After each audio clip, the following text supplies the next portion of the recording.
నా పేరు జీవి సత్యనారాయణ, మామిడికుదురు మండలం మొగలకుదురు గ్రామం. నేను వార్డు నెంబర్ని.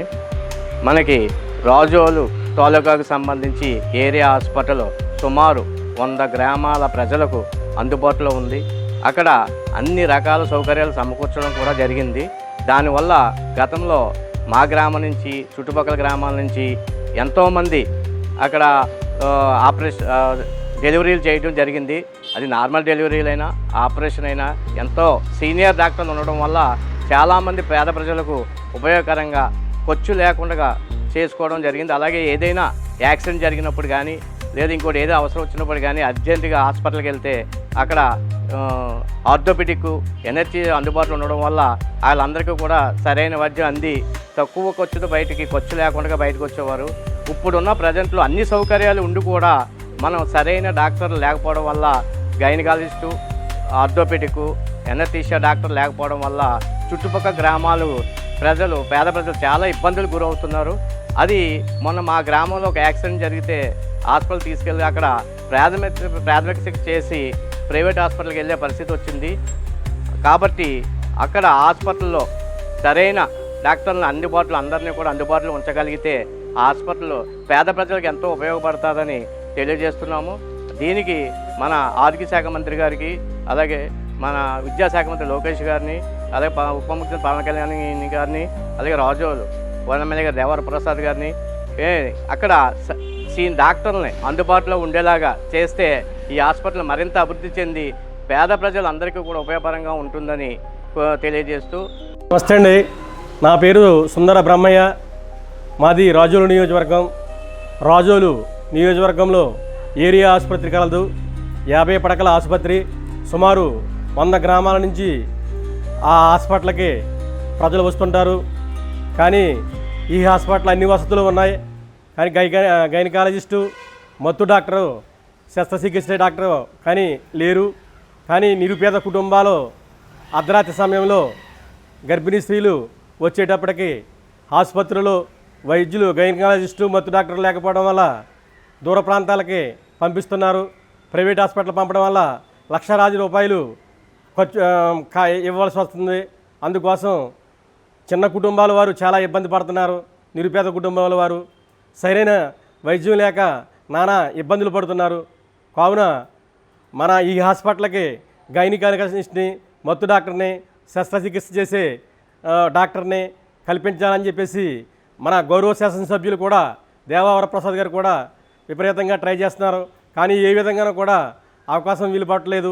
కానీ మన ఆంధ్ర రాష్ట్ర ముఖ్యమంత్రి వర్యులు నారా చంద్రబాబు నాయుడు గారు, అలాగే ఉప ముఖ్యమంత్రి వర్యులు కొణిదెల పవన్ కళ్యాణ్ గారు దీనిపై స్పందించి వెంటనే ఈ ఏరియా ఆసుపత్రికి వైద్యులను నియమించాలని చెప్పేసి కోరుతూ వారిని ప్రార్థిస్తున్నాం. డాక్టర్ బిఆర్ అంబేద్కర్ కోనసీమ జిల్లా రాజోలు హాస్పిటల్ నుంచి మాట్లాడుతున్నాం. నా పేరు తాడి రాంబాబు. రాజోలు గవర్నమెంట్ హాస్పిటల్లో ఇంచుమించుగా 50 పడకల ఆసుపత్రి అండి.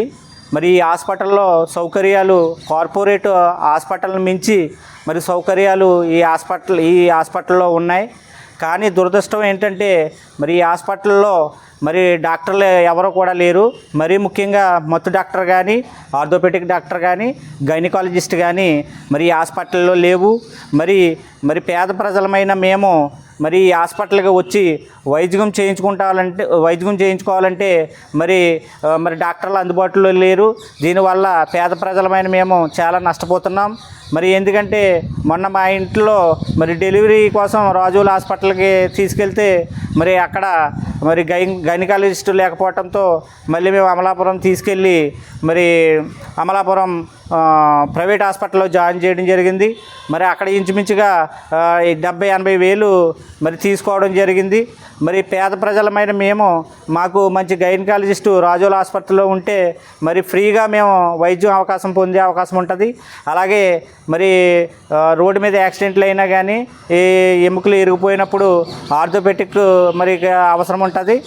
రాజోలు హాస్పిటల్లో గతంలో 6 నెలల క్రితం ఆర్థోపెడిక్ డాక్టర్ ఉండేవారు. కానీ ఇప్పుడు లేరు. దానివల్ల మేము చాలా ఇబ్బందులు పడుతున్నాం ప్రజలం. అదేవిధంగా ఈ హాస్పిటల్కి ఇంచుమించుగా 90 గ్రామాలు అంటే 2 నియోజకవర్గాలు గన్నవరం అలాగే రాజోలు నియోజకవర్గ ప్రజలు ఎక్కడికే వచ్చి వెళ్తూ ఉంటారు. రాజోలు గవర్నమెంట్ హాస్పిటల్లో, ఏరియా హాస్పిటల్లో వైద్యం చేయించుకుంటారు. కానీ ఇక్కడ అన్ని హంగులు ఉన్నప్పటికీ మరి డాక్టర్లు లేరు. అలాగే మొత్తం డాక్టర్ కూడా మరి ఇక్కడ లేరు.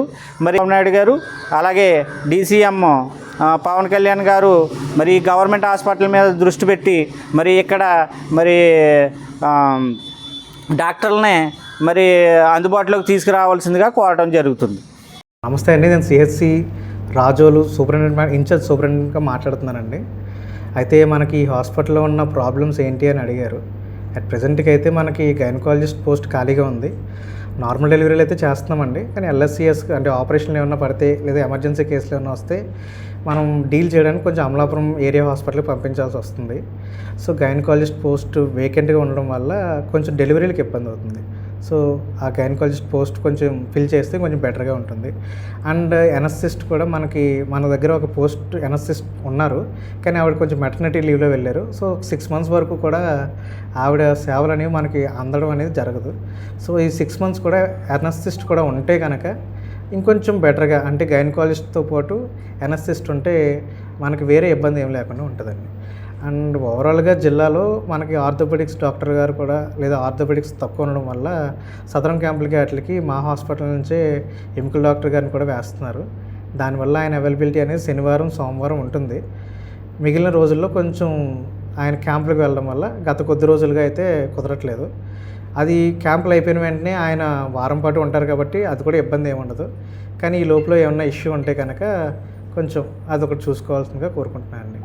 మనకి ఓఎన్జీసీ వాళ్ళు ప్రైవేట్గా మనకు ఒక అంబులెన్స్ అయితే ఇచ్చారు.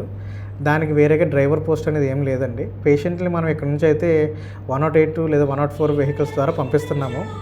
కొన్ని కారణాల వల్ల వాళ్ళు ఒకవేళ ఏమైనా లాంగ్ డిస్టెన్స్లకి అంటే ఇక్కడ నుంచి వైజాగ్ కానీ లేదంటే వేరే దూర ప్రదేశాలకు వెళ్ళాలనుకుంటే, పెద్ద హాస్పిటల్కి వెళ్ళాలనుకుంటే మనకు 104, 108లో ఏంటంటే ఒక పాలసీ ఉందన్నమాట.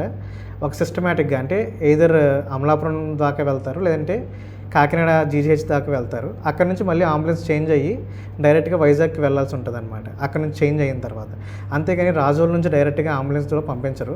అలాంటి పరిస్థితుల్లో మనకి ఈ ఓఎన్జీసీ వెహికల్ అనేది ఉపయోగపడవచ్చు. కానీ డ్రైవర్ లేకపోవడం వల్ల గత కొన్ని నెలలుగా పేషెంట్లే డ్రైవర్ ఎవరో ఒక బయట డ్రైవర్ని పెట్టుకుని మనీ ఇచ్చుకుని తీసుకెళ్తున్నారు. సో కుదిరినంత వరకు గవర్నమెంట్ ఏమన్నా ఆ పోస్ట్ ఏమన్నా వేస్తే ఇక్కడ బాగానే ఉంటుంది. అదొకటి ఇష్యూ ఉందండి, అంతే. మేజర్గా అయితే ఆ ఇష్యూస్ ఉన్నాయి మనకి ఇక్కడ. టెస్ట్లో మోస్ట్లీ చాలా వరకు కిట్స్ అన్నీ ఉన్నాయండి మనది, ఎందుకంటే 50 బెడెడ్ హాస్పిటల్ వరకు అవ్వడం వల్ల. కానీ కొన్ని కిట్లు అయితే లేవు మనకి. ఎట్లాంటి అంటే హెచ్బిఏ1సి కిట్స్ కొన్ని తక్కువ వస్తాయి అన్నమాట. అంటే వస్తాయి కానీ చాలా తక్కువ వస్తాయి, మనకి 100-200 వస్తాయండి సుమారు. సో అది ఒక 2 months 3 monthsకి పంపిస్తారు. 100-200 అంటే మనకు రోజుకి ఓపీఏ ఒక 200-150 దాకా వస్తూ ఉంటారు రోజుకి. సో దాంట్లో ఎలా కాదనుకున్నా 10 మందికి వేసుకున్నా 10 రోజుల కన్నా ఎక్కువ ఆ కిట్స్ అనేవి రావడం కష్టం అవుతుంది. సో అది మేజర్ థింగ్. అండ్ ఇంకా మిగిలినవన్నీ సుమారు ఉంటాయండి కిట్స్ అయితే. ఏమైనా ఉన్నా కూడా మేము ఆరోగ్యశ్రీ డబ్బుల ద్వారా అంటే ఆరోగ్యశ్రీలో మనకు పేషెంట్ కేర్ అమౌంట్ వస్తుంది. ఒకవేళ ఏమైనా తక్కువ ఉన్నా మేము బయట వాటిని పర్చేస్ చేస్తున్నాము. దాని ప్రాబ్లం అయితే కొంచెం తక్కువే ఉంది. కానీ ఇంకా ఏమన్నా ఎక్కువ ఉంది అని మీకు ఎవరైనా కంప్లైంట్ చేస్తే మా దృష్టికి తీసుకొస్తే కనుక మేము దాన్ని రెక్టిఫై చేస్తాం తప్పకుండా.